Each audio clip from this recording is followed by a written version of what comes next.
Look, see if this describes you or anyone you know. I only do enough. I make as little as possible. I save as little as possible. I invest as little as possible. I learn as little as possible. And hey, I work as little as possible. And when my 5 days are over with each week, I have to. I must take Saturdays and Sundays off. I'm entitled to it. These are the policies of the lazy. A lazy person is actually educated, encouraged, acknowledged, and it's allowed. So if you see anybody in your group, in your organization, in your family that's lazy, hey! Knock it off, man. It don't work. You end up with too little money, not enough love, not enough work, and not enough customers. Lazy is a failed policy. I mean, it's actually kind of funny. You know, if you think of like what is education, like you're basically downloading data and algorithms into your brain, and it's actually amazingly bad in conventional education because like it shouldn't be like this huge chore. You know, someone standing up there kind of lecturing at people. And they've done the same lecture 20 years in a row, and they're not very excited about it. And in fact, I think a lot of things people learn, probably there's no point in learning them, because they never use them in the future.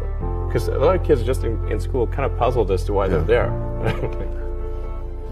There's no need even to have a college degree at all. If somebody graduated from a great university, that may be an indication that they will be capable of great things, but it's not necessarily the case. When I was 19 years old, I met a wonderful gentleman who was very successful. When he started to share with me, to teach me that my entire reality was based on what I believed was real and what I believed was true about myself, about what's possible, and that I could change that, that's when my life started to change.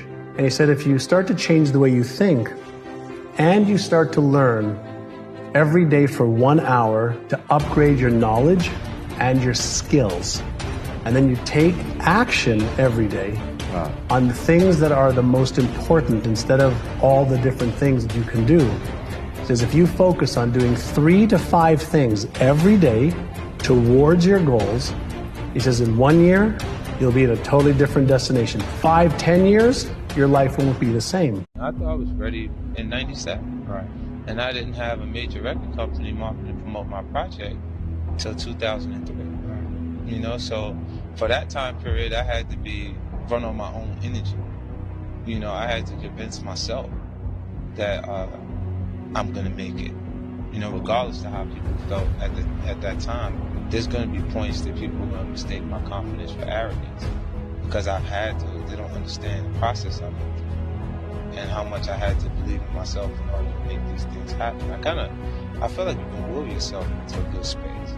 Things that are meant to happen will. And if you believe in yourself enough, you can help yourself actually discipline yourself.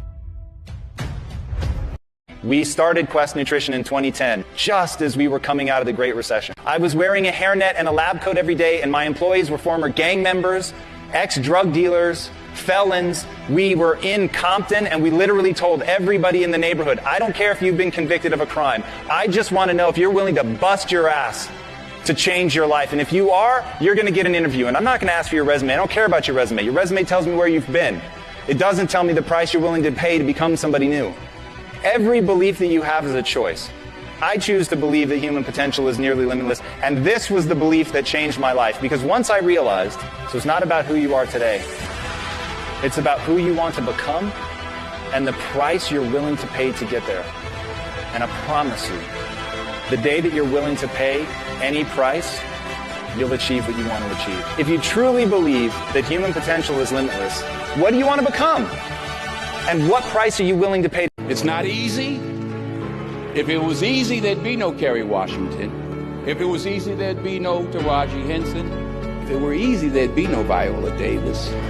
If it were easy, there'd be no Michael T. Williamson, no Stephen McKinley Henderson, no Russell Hornsby. If it were easy, there'd be no Denzel Washington. So, keep working, keep striving, never give up, fall down 7 times, get up 8.